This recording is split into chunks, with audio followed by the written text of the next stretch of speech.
I'm gonna lay some fucking facts down on you right now, dog. Yeah, listen up. You may be the big dog around here, but check this shit out. Yeah. I get credit for Joe. Hell yeah. I know. I remember where you introduced. We talked about this.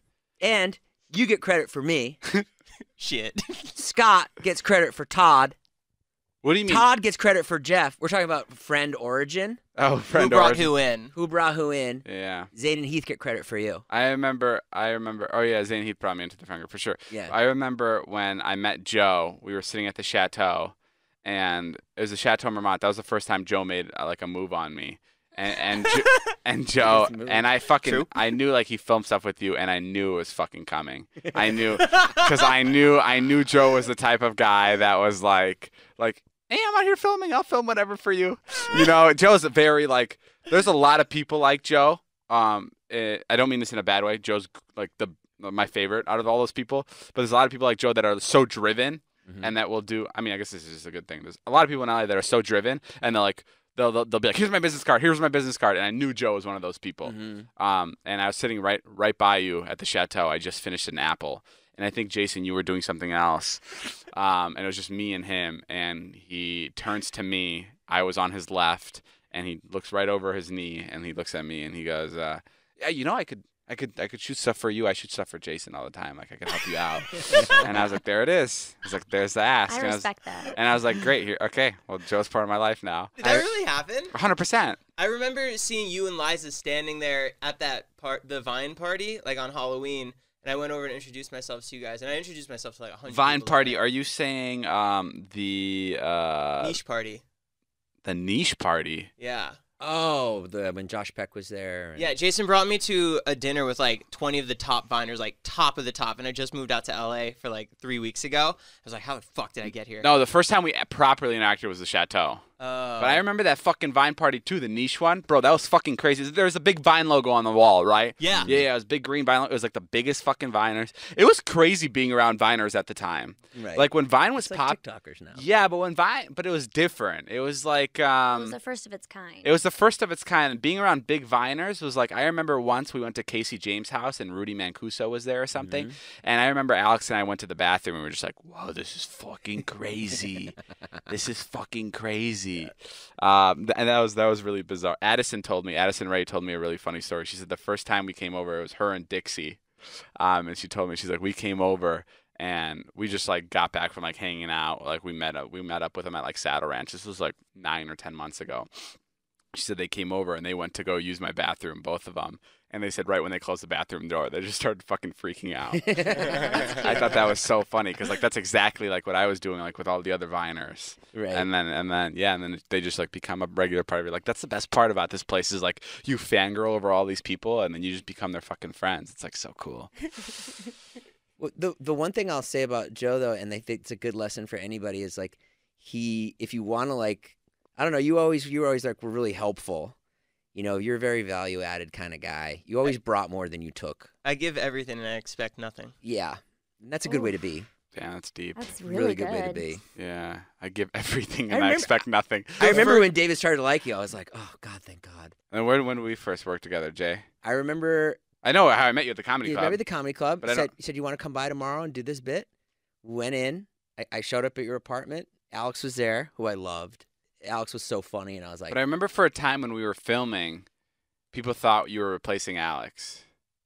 Yes. And Alex was in the videos less, and you were in the videos a lot more. Remember how hard it was for people to like you? Yeah, you told me that you used to delete comments. Yeah, I used to delete comments so you wouldn't see them. I'm saying this now because people love you now, but I'm just saying people took a long time to warm up to you just because he was old. I'm sure. They were like, I don't like this.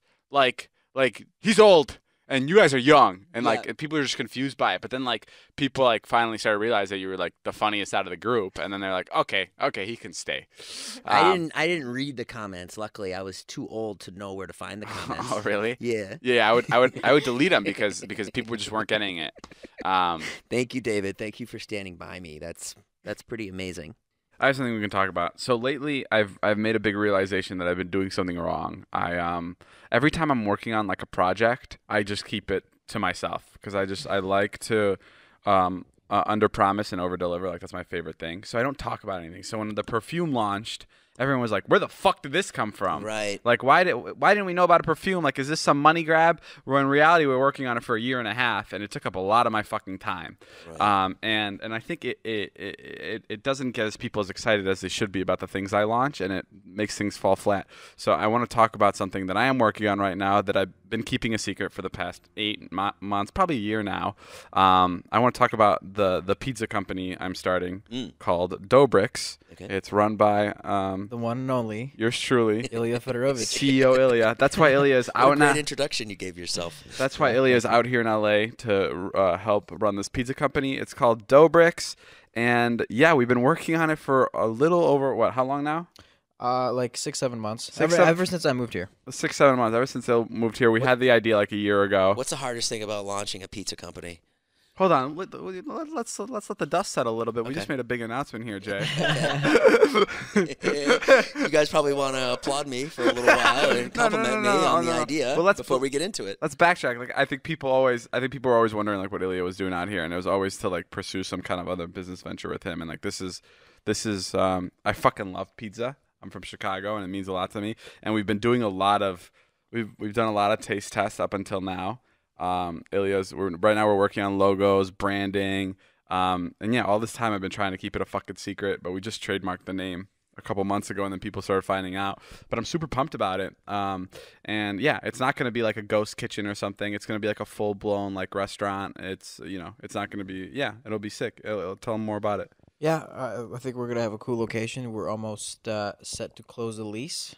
Oh, the location is fucking sick. Yeah. That I won't talk about. Yeah, right. Yeah, because I love the location. It's fucking tiny, but it's in a fucking sexy spot. And it's a standalone building, so like it really, really stands out from everyone. When will the pizza place be open? Realistically? Realistically, 8 to 12 months. Yeah, but I give that it I can underpromise. I give it for sure. I give it a year. A year, the pizza place will be open. It'll be called Dobrik, and What's going to be on the menu besides pizza? Is it just pizza? Is it for the first location? Just pizza. Just pizza. Yeah. I want it to be super easy, just like in and out. You come in, there's no 30 options. Can you sit? Right. No, so it's going to be a to-go place. There's no sitting. I mean, there'll be like a little like, camp out, hang out area in the front, but place to you're not stand. going to be able to sit. Yeah. Eat a slice. And then there's also most likely going to be like an outside space that you can stand at. It'll be literally like a Dairy Queen. Like imagine like going into Dairy Queen, there's a counter, you maybe there's 2 seats, like you can sit there and wait for your pizza. Right. But there won't be like a tables. waiter or anything, something like that.